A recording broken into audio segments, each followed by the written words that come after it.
Okay, now I'm going to get on to the rest, but one thing I just noticed re-listening to myself, and it's really helpful, I think, to talk these things through, because then you see where you've made a mistake in reasoning. I'm recalling what I just said right at the end of that last video, that the two Allens couldn't be on the same network, or they would have the same network privileges, and all those privileges come from network administrators, right? Okay, that's true. Except, you remember the beginning of the video, where there's something called local security authority that manages the local network and issues local unique identifiers. You see what I'm saying?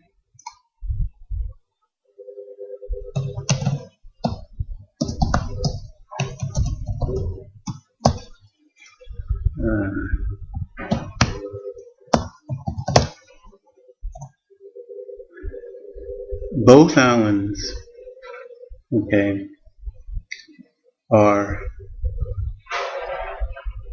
console logons, so they match in that sense. However, both Allens are also in the local group, okay? So both of those Allens are being in the local group, are locally administered by the local authority, LSA, and LSA says that this Allen's token, okay, this Allen's token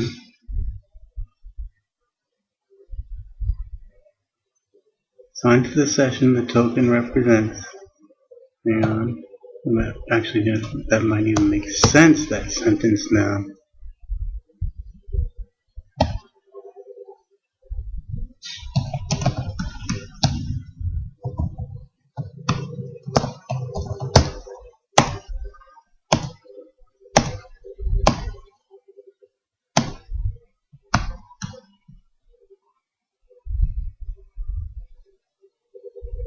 Okay, now these numbers are different, okay?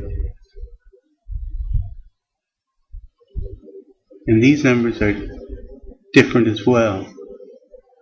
Okay, so as far as local security, the local network administration is concerned, these are unique.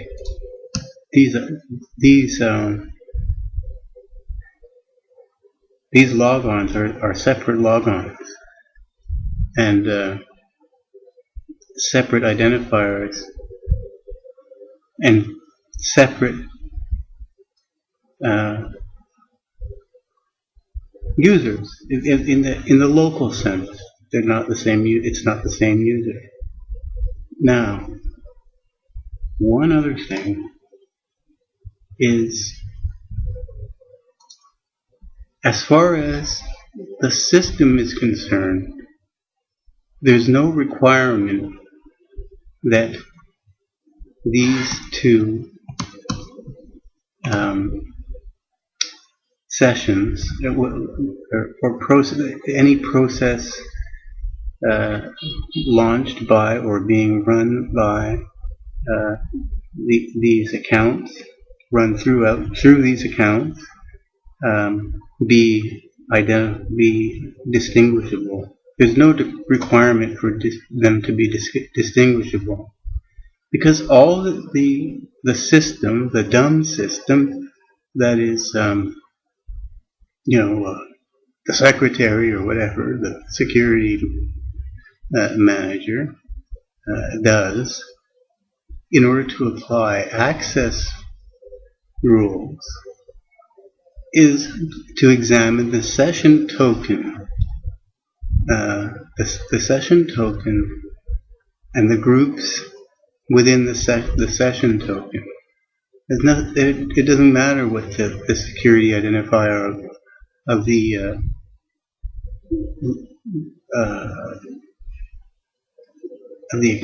account is. You know, it matches the access granted or access denied decision is made on the basis of all of the security identifiers within a session's token, okay, or a session token, okay.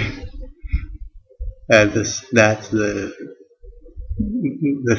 thing that is associated with a process.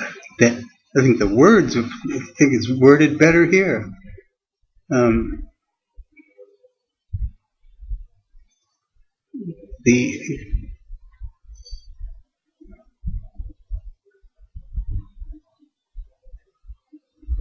Okay, now this is a different thing, right? But I'm just trying to read this again. The session this token represents. Now each of these. Now this token is they're referring to is the token of that process which is finished with now. It's not running anymore.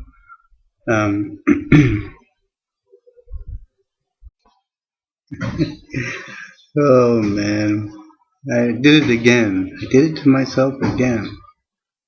I was just uploading this particular video, which I'm now going to have to cut off and remove most of, and it's a pretty short one anyway. Well, but maybe I could mention something else that I forgot. The other part C.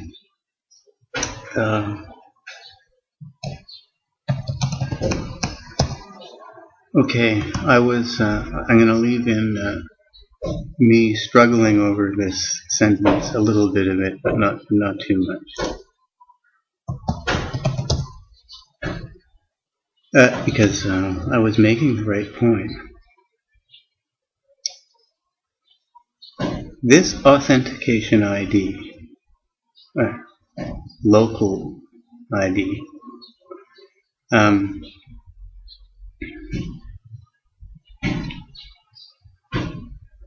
is assigned to a session. Okay? Now a session, this session is not the session, the program running session. This is referring to the logon session. Okay? If I'm correct. This refers to the logon session. You will note that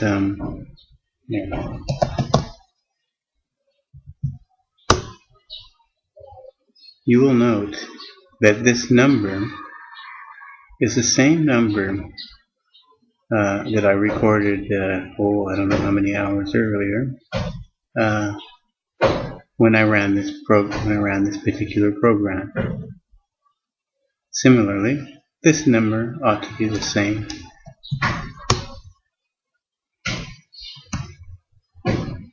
Well, I can't remember, so let's do that.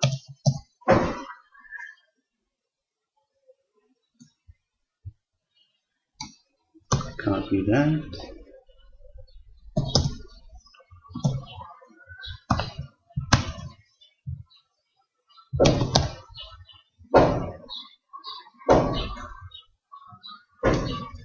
Copy that. So this is God, and this is Alan.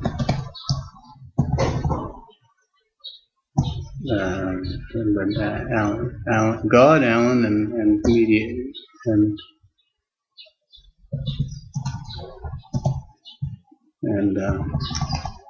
what should I call my minor self? Alan Minor. Alan Major, Alan Minor. Let's put religion into this. Okay. Stored.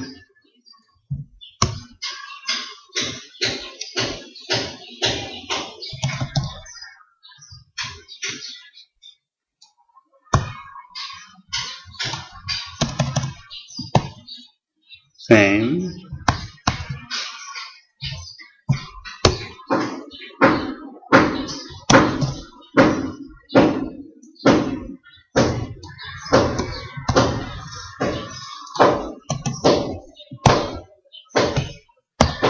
Same. Okay. And this one, remember that this token program retrieved the process token. Okay. So this must be the identifier, the local identifier for the process.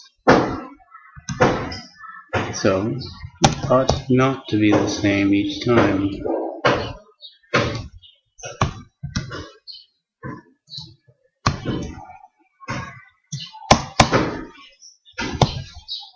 And it's not.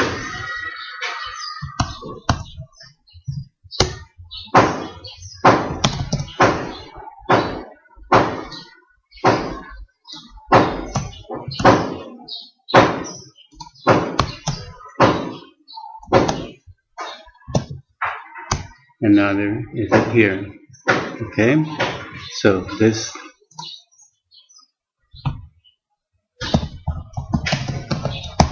should say that.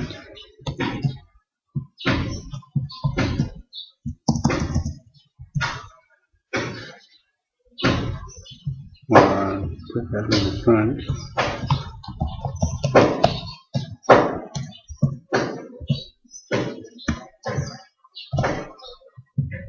So this is the process the process has a token, and this is its identifier, and this is another instance of it runs, and this is its the identifier of another instance of that program running. Same here.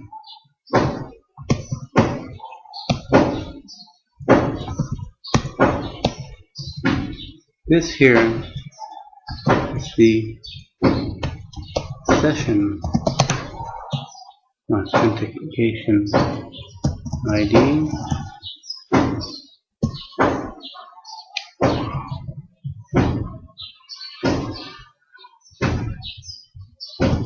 And I would give this the acronym SLUID.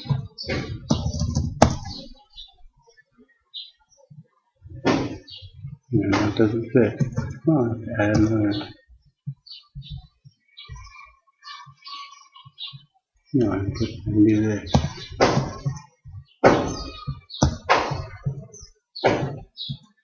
How about that? The SLUID.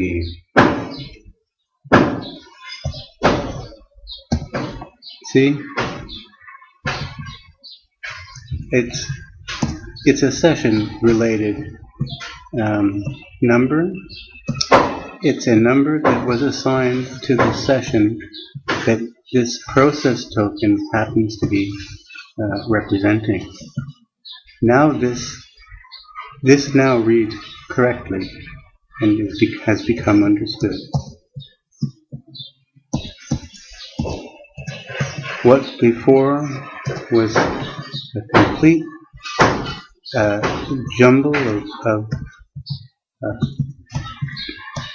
seemingly unrelated words put together in a meaningless sentence, it now makes absolute perfect sense. So this is essentially the issued security identifier by the local security, the local cops or the hired cops or whatever you want to call them, that identifies each session with its by referring to this value, and this value is I forget how long it said it lasts. Till the next, either the next log on or I don't have the help file anymore again.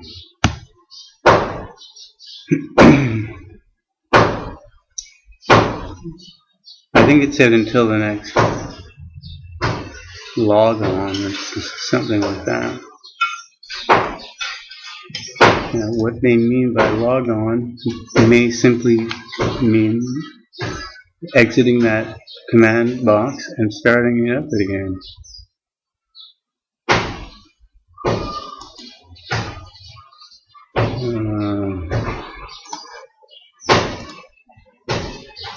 Statistics.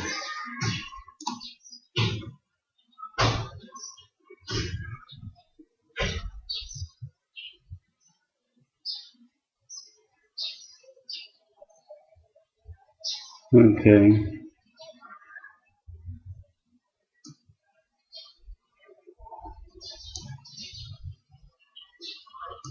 There can be many tokens representing a single logon session, turns out.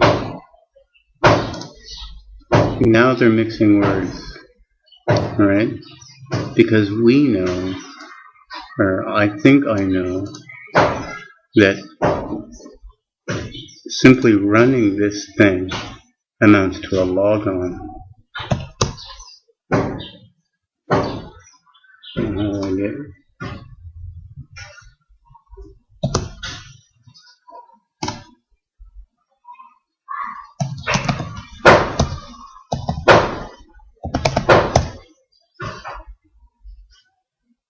No, look, it's the same. Well, how about that?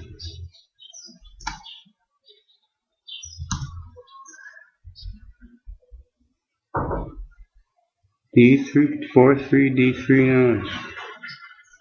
So that's still the same session. Process Explorer. That would be this one.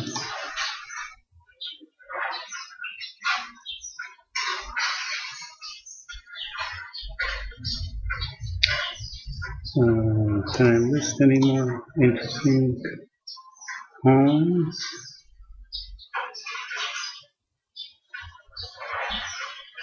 Session.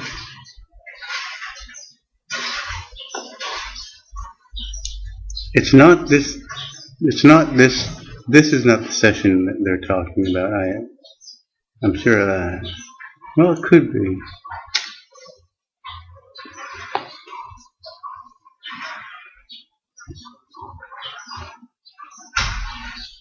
No, it wouldn't make any sense. How could that? How could this process token represent this session? It's not. It's something else. But I don't see anything in here that would. I wonder why I'm not allowed to click these.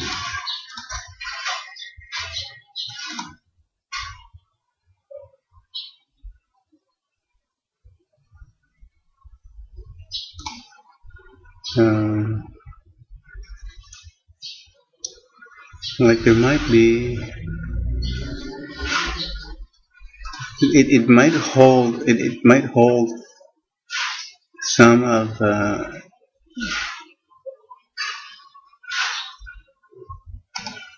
It might hold some of the information associated with this particular console session. just in case it starts up again and it won't have to reinitialize a whole new identifier. But it did say something else about the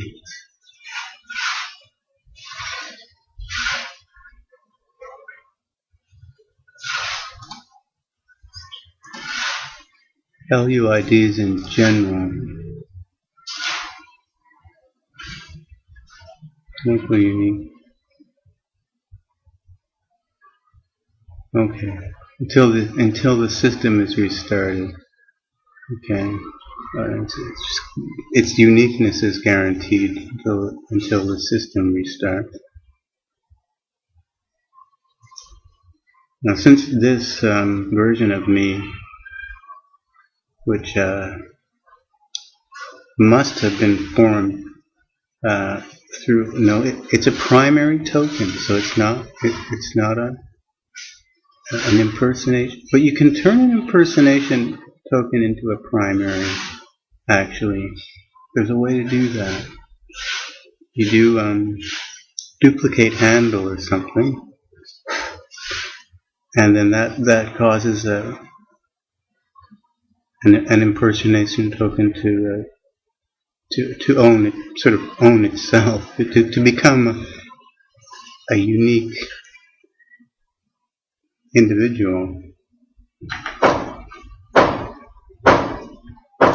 Log-on session.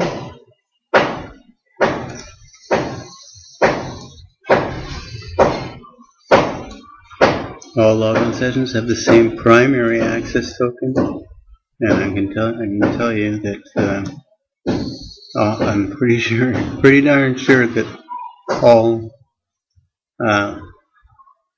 local log-on sessions contain the same local security identifier. I'm going to start calling this the LSID instead of LUID. Note that that's what they should have called it in the beginning. The other thing I wanted to mention, actually, I forgot, so that I canceled uploading this, has to do with another security-related thing, which I noticed in here. I enabled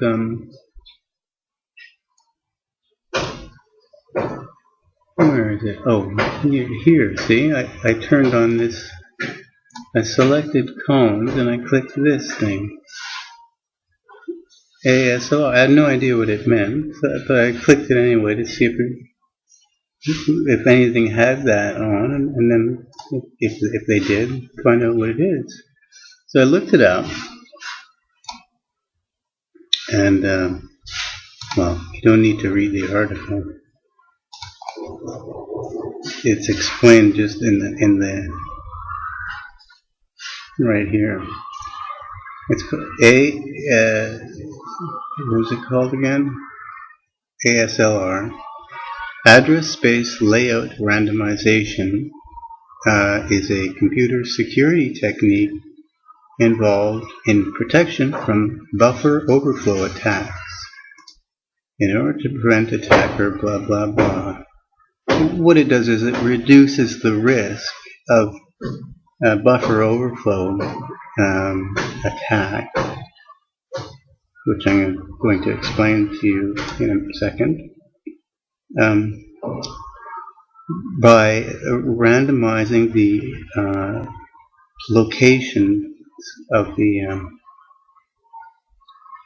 procedures in a module in memory space. So, like, if a hacker knows that the vulnerable function is at offset such and so in the module, that it can no longer rely on that number being fixed. Since that number changes, it would have to locate the vulnerable function every time.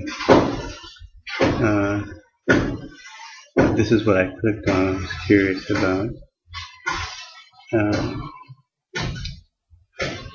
Now,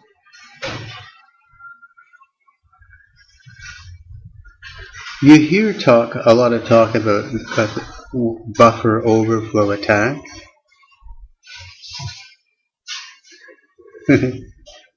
And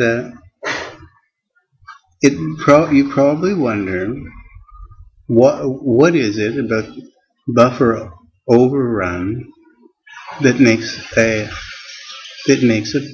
computer vulnerable? And I've always wondered about that too, but I didn't really look into it. But I happened to run across in the help file that's never helpful about anything, a pretty in-depth article on buffer overrun. See, it even says in-depth buffer overrun attacks, and I didn't read the whole article. But basically, and I'm sure that this is like 99.99999% of them are the following. I think it's example 1.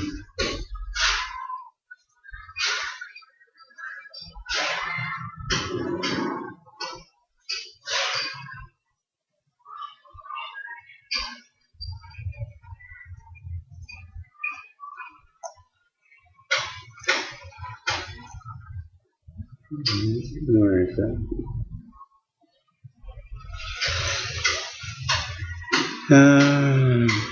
The reason I found this was because I was thinking about that. Oh no, it's this example. There's a video in the other series that it has to do with a particular instruction rep called rep discovered that it's inserted all over the place in the code, and it's involved with this security cookie thing, right? And trying to find out about that led me to this article, and this is the standard thing. It's got to be okay. Whenever something bad is going on, it has to do with virtual functions. So here we have an example where we have a class that has a virtual destructor. Okay. Now it turns out that the virtual destructor,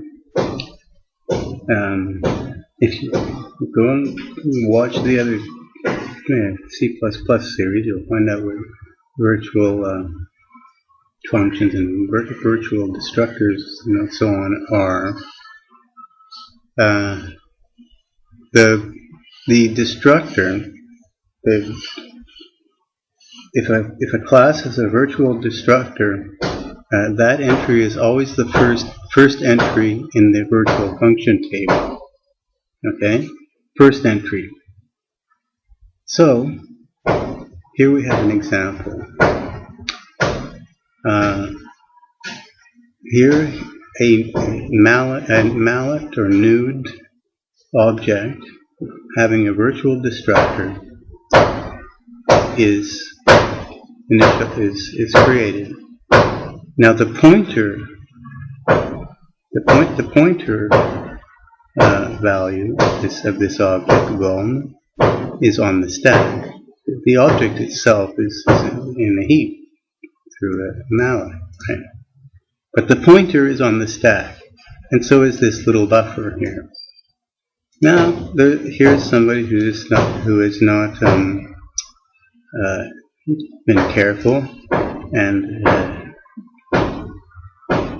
so if someone were to call this function with a string that was larger than 20 bytes, okay, now remember the stack grows down, so it will copy from the beginning of the string Uh,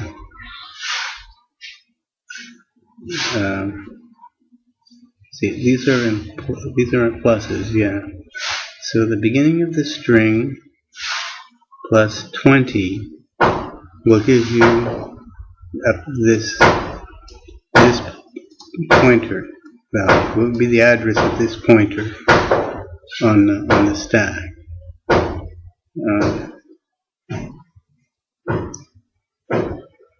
Yeah, you can think of every declaration of a local variable as a push. Okay, so here's push pointer value, and then push 20 character values.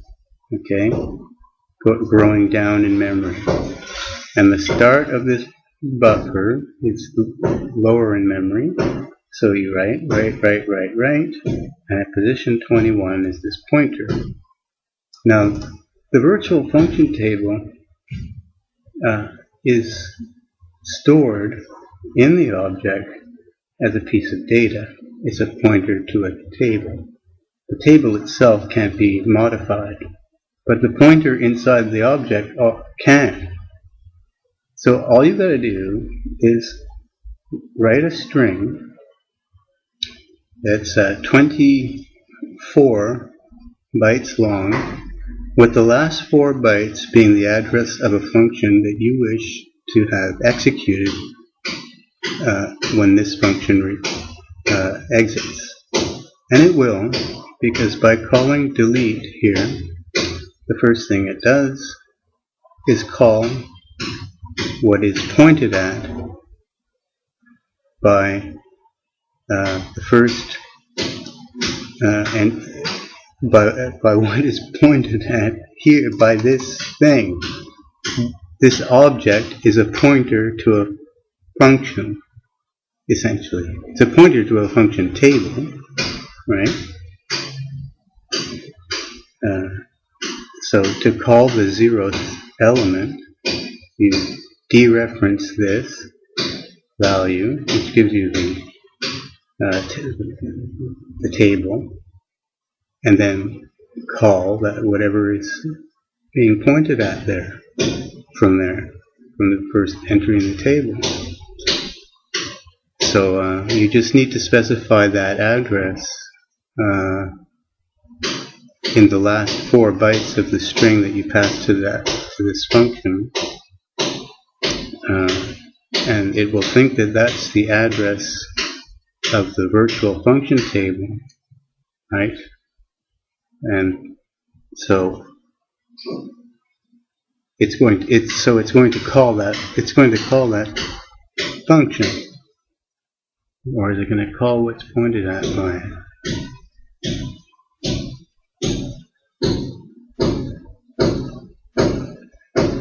It doesn't matter.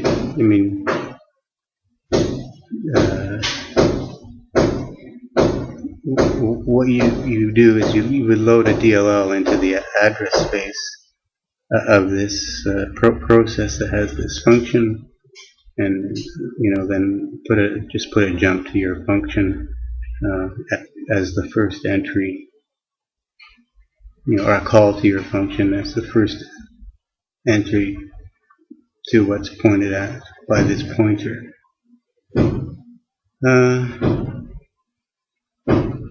And again, something similar. Anything where a pointer to a function is declared on the stack is vulnerable to a buffer overrun. Now I don't know what the problem is with this one.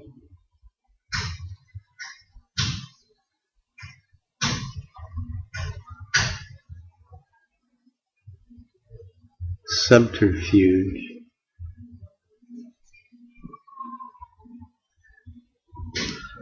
It'll put vfunc. What? It'll put the func variable. Where's func? Oh, it's talking about this one. Okay, this one. What's this?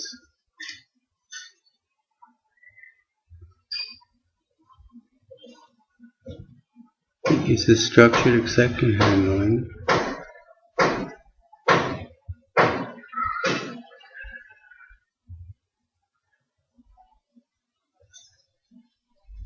Okay. Well, anyway, somehow or other, wherever there's a way to make something point at something that would be a function, and if that's near a buffer that's not properly checked for its size, somebody can write a function address there and execute code. So that's what a buffer overrun attack is. And this is a new feature starting with Vista with randomization. Of course, people should always check their buffers. Don't disable the, that flag that, secure no depreciate in the compiler settings. And you'll be fine. Use the kinds of techniques that I've been showing you in the other tutorial to make sure that you never overrun any buffer. And always check the extreme scenario. Whenever you write a function that has to do with a buffer, you have to check every extreme, every possible off by one miss. Don't think just because it works once, therefore it's working. You have to test all cases. Okay, I guess there was nothing else. I'm going to try and mix this in with the other. And then there's a big long one following this one. Okay, see you.